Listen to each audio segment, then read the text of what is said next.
여러분 안녕하십니까? 헬로티비 뉴스 나라입니다. 국회 행정안전위원회가 경기도에 대한 국정감사를 벌였습니다. 코로나19 행정명령부터 공무원 비위와 환경미화원 안전 문제까지 다양한 질의가 쏟아졌습니다. 김우 기자입니다. 먼저 더불어민주당 박재호 의원은 공무원 비위 행위가 늘고 있다는 쓴소리를 냈습니다. 특히 공금 유용 같은 도덕적 해이가 증가하고 있다며 대책 마련을 요구했습니다. 복무 규정 위반이 2배 이상 증가했고 직무 태만도 증가했고 공금 유용은 아마 12명으로 1명에서 이래 증가했는데 그 이유가 뭐죠?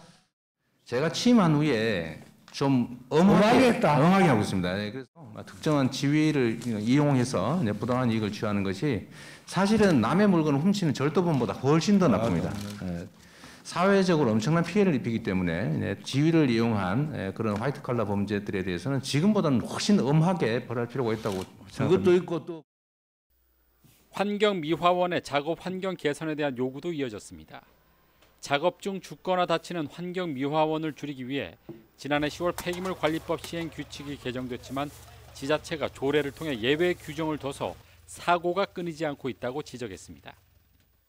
안전 분야에 돈을 아끼다 보면 큰 사고로 이어지고 또 일하다 다치거나 죽는 환경미화원들 많이 생깁니다. 그래서 야간과 새벽에 수면 부족, 피로 누적으로 인한 안전사고 막기 위해서 예외 두지 않을 수 있도록 꼼꼼히 챙겨주셨음 합니다.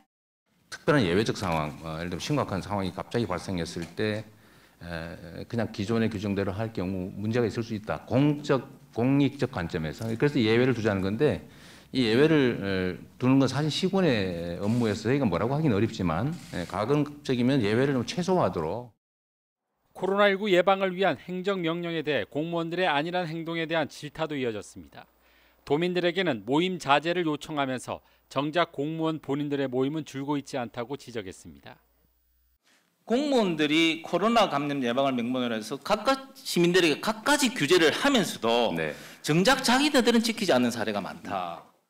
나름 그 이전에 비교해서 모임이나 회식이나 이런 건 정말로 최소화됐다는 생각이 듭니다. 일리 있는 지적이시고요. 저희가 좀 더 챙겨보도록 하겠고 지적은 저희가 겸허하게 받아들이도록 하겠습니다. 이 밖에 이재명 도지사는 국정감사 당일 국감을 거부할 수 있다는 발언이 논란이 되자 국회는 국정감사 권한이 있을 뿐 지방정부의 자치 사무에 대해서는 감사 권한이 없다며 감사 범위를 국가위임 사무와 국가 예산이 지원하는 사업에 한정해야 한다는 뜻이라고 밝혔습니다. 헬로티비 뉴스 김호입니다. 이번 경기도 국감에서는 경기 분도에 관한 이슈가 제기됐습니다. 경기 북부의 낙후 문제를 풀 수 있는 대안으로 일부 의원들이 분도를 주장했는데요. 이재명 지사는 기존 입장을 반복했습니다. 이지훈 기자입니다. 경기도 남부와 북부의 불균형 문제, 데이터로 입증된 사실입니다.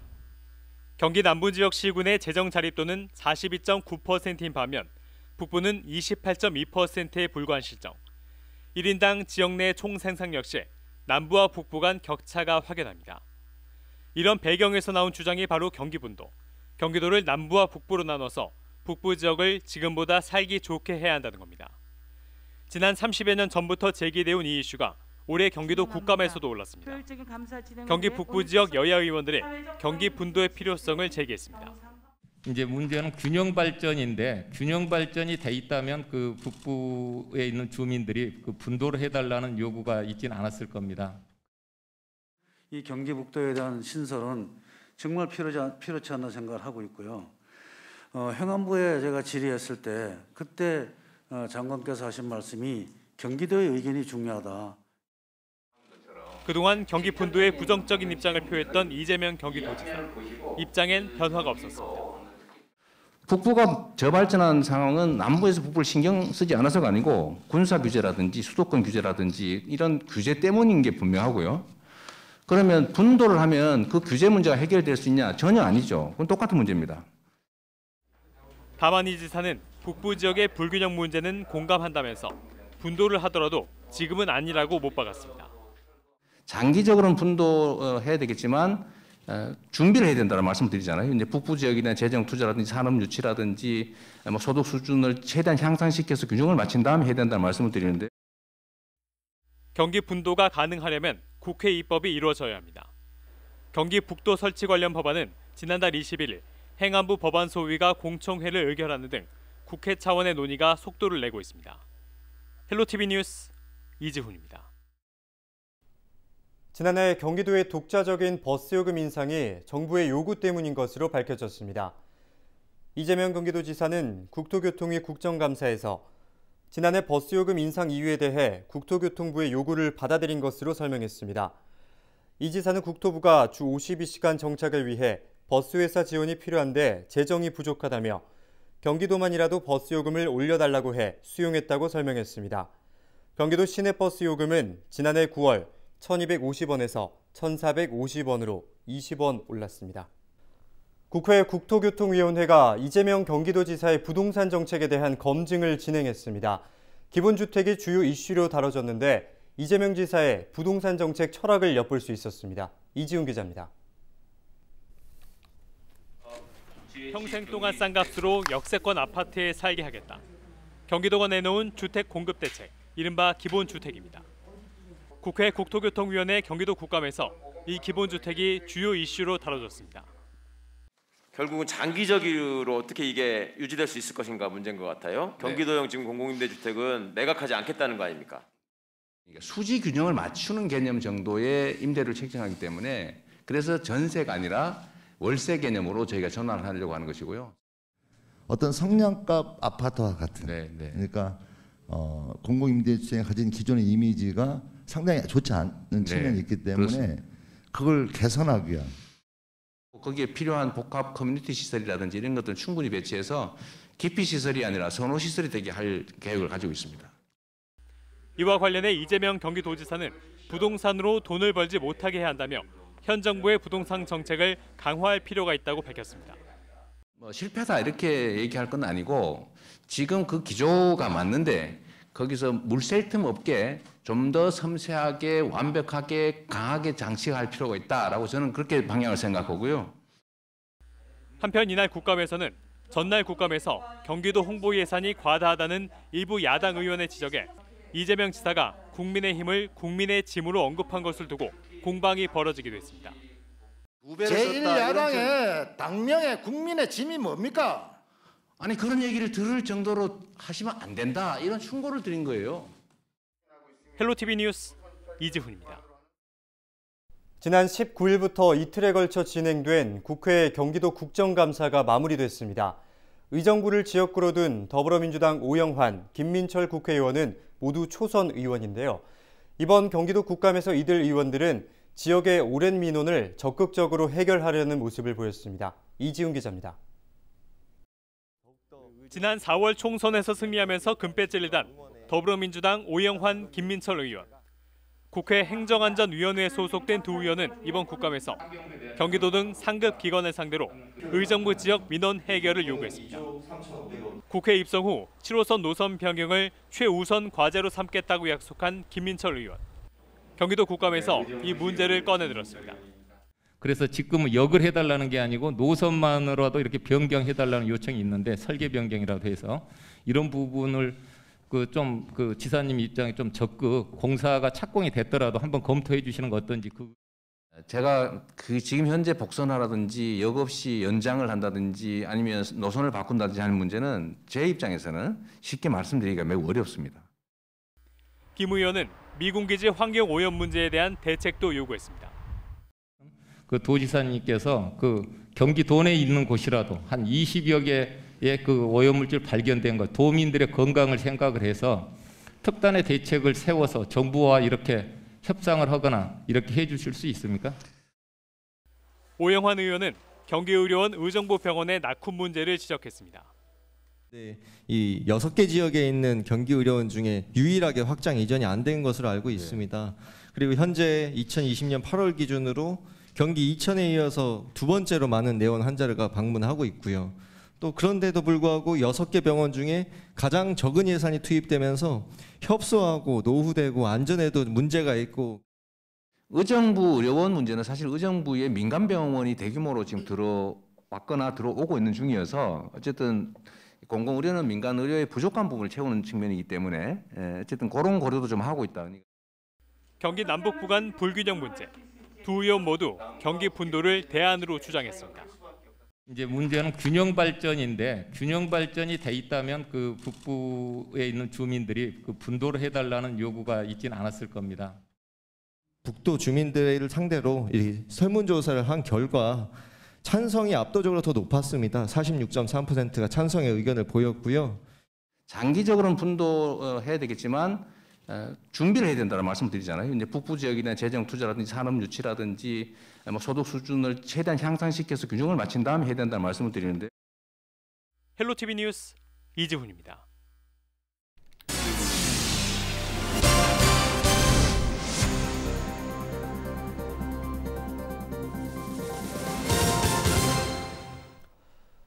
의정부 미군 부대가 사용하던 유류 저장소의 2022년 완공을 목표로 도시개발 사업이 진행 중입니다. 지금은 토양 오염 조사로 잠시 공사가 중단됐는데요. 보상 문제도 남아 있습니다. 사업 관련 부지 중 일부가 민간 소유지인데 토지주는 보상액이 적어 억울하다는 입장입니다. 김초롱 기자가 보도합니다. 의정부 금호동에 위치한 도시개발 사업 부지입니다.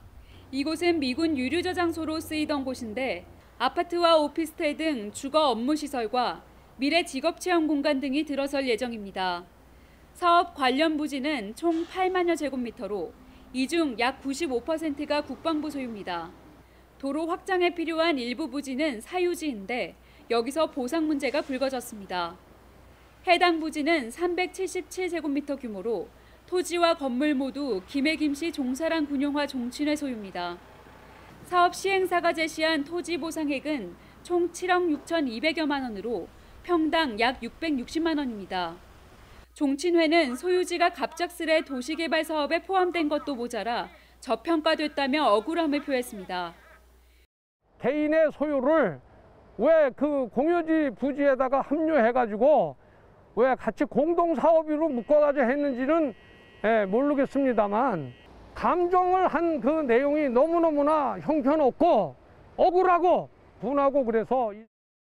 토지 보상액은 앞서 국방부와 경기도, 사업 시행사가 각각 선정한 감정평가사에 의해 측정됐습니다.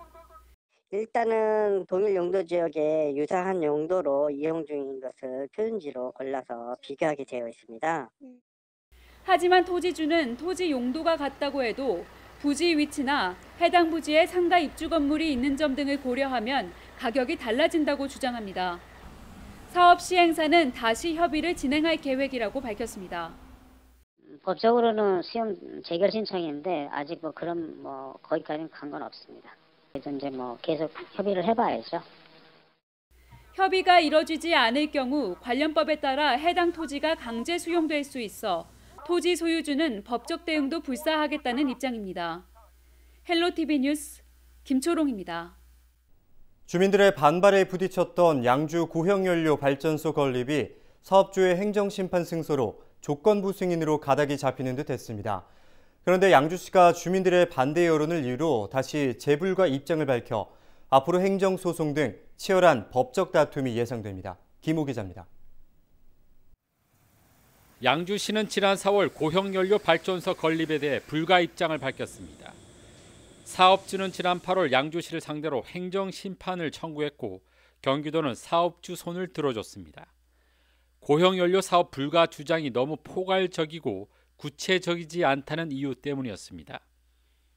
위원회에서 판단할 때는 그 부분이 진짜 아무리 그 대란권의 범위를 조금 넓게 인정을 해준다 하더라도 이 사항은 너무 포괄적이라고 생각하신 거죠.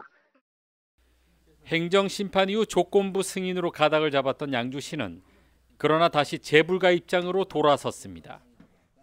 비록 행정심판에서는 졌지만 중대한 환경오염에 대한 보다 구체적이고 명확한 자료가 있으면 거부할 수 있다는 행정위원회의 주문사항을 근거로 했습니다. 주민들의 건강과 안전을 위해 재불가 처분을 결정한 겁니다. 일부 정화 처리가 된다고 하더라도 연간 수십 톤의 오염물질이 배출되기 때문에 미세먼지든 중금속이든 오염물질이 다량 발생할 수밖에 없는 그런 사실이거든요. 그런 부분 때문에 주민 건강에 취약할 수밖에 없는 그런 상황이라고 보는 입장입니다. 양주시의 이 같은 방침에 지역 주민들은 환영의 뜻을 밝혔습니다. 행정 심판 이후 조건부 허가를 검토한다는 소식에 밤잠을 못 이룬 주민들은 시 당국의 발전소 불가 입장에 일단 한숨을 돌리게 됐습니다. 패소가 됐을 때 굉장히 실망했고 주민들 중에서는 정말 잠도 못 주무시고 정말 흥분하신 분들이 많았어요. 근데 이번에 좀 통 크게 양주시에서 재불허 처리를 해주셔서 저희는 굉장히 환영하고 있고요. 앞으로도 지금 이거를 쭉 이어서 계속 불허 처리해서 이 사태가 완전히 마무리될 수 있게. 하지만 안심하긴 아직 이릅니다. 사업주가 양주시를 상대로 행정소송에 나설 경우 법적 다툼이 불가피한 상황입니다. 이미 행정심판에서 사업주가 승소한 만큼 업체 측의 행정소송은 당연한 수순일 수밖에 없습니다. 소송이 들어오고 손해배상 청구가 들어온다고 해도 이 불허가 입장은 변하지 않을 것이다. 그리고 그 소송 준비와 앞으로의 그 일정에 대해서는 충분히 본인 양주시에서 준비를 해서 소송에서 승소할 수 있도록 노력을 하겠다. 발전소 재불가 방침을 세운 양주시는 사업주의 행정소송에 대비해 조만간 법무 검토에 들어갈 예정입니다. 양주시는 소송을 불사해서라도 지역 환경과 시민 생존권을 지키겠다고 밝혀 발전소 건립에 따른 갈등은 당분간 계속될 전망입니다. 헬로티비 뉴스 김호입니다. 경기도의회가 지난 19일 동두천 생현 송내지구의 축사 악취 피해 현장을 방문했습니다. 도의회는 피해 현황을 점검하고 주민 의견을 청취했는데요. 또한 악취 원인으로 지목되는 양주 화피리 축사단지를 방문해 현장을 확인했습니다.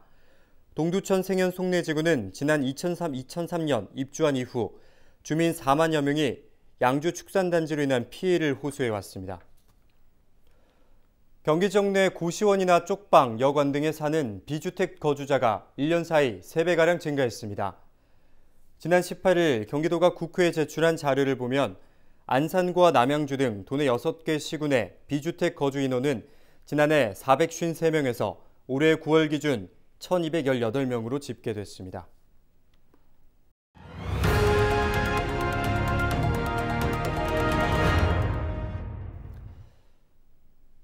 경기도가 단풍철 여행이 늘 것으로 예상해 방역수칙을 철저히 지킬 것을 당부했습니다. 도는 산행 계획이 있을 경우 산악회 등 단체 산행을 자제할 것과 산행 중 마스크를 착용하고 2m 이상 거리 둘 것을 당부했습니다. 또한 발열이나 호흡기 증상이 있을 경우 여행을 취소하거나 중도 복귀해 보건소를 방문할 것을 당부했습니다. 양주시로 이전하는 경기교통공사가 다음 달 15일 공식 출범합니다. 양주시 옥정 신도시 중심상가에 임시 사무실을 마련한 교통공사는 4부 1센터 규모로 87명이 근무합니다. 앞으로 양주 역세권 환승센터가 들어서면 신청사를 마련할 예정이며 임시사무소에 대한 보증금 5억 원은 양주시가 지원합니다. 경기교통공사는 수요응답형 버스 운영과 노선 입찰제 방식의 버스 준공연제 운영, 관리 광역교통시설 운영 등의 업무를 맡게 됩니다. 화천에서 아프리카 돼지열병이 발생한 이후 양돈 농가에 돼지 재사육이 연기된 가운데 경기도가 다음 달부터 농장에 돼지를 다시 들이겠다고 밝혔습니다. 경기도는 돼지 재사육을 다음 달부터 허용한다면서 단 방역시설 설치 여부 등 합동점검 이후 이상이 없는 농장에 대해서만 적용할 계획입니다. 경기도는 앞서 아프리카 돼지열병이 발생한 화천군 농가와 역학관계가 있는 도내 농가를 대상으로 2차례에 걸쳐 정밀조사를 시행한 결과 모두 음성 판정을 받았습니다. 연천군이 군 관련 민원 협조를 위해 군사 전문관제를 운영합니다. 비상근 군사 전문관은 대령급 이상 군 출신을 대상으로 1년 계약제로 채용될 예정입니다. 연천군은 최근 개발 행위 관련 군부대 민원 협의 민원이 증가하고 있으며 지난 9월 말 기준 관련 민원이 270여 건이 접수됐습니다. 연천군은 다음 달부터 군사 전문관 제도를 운영할 계획입니다. 네, 오늘 저희가 준비한 소식은 여기까지입니다. 저희는 언제나 지역 주민 여러분 곁에 있겠습니다. 함께해 주신 여러분 고맙습니다.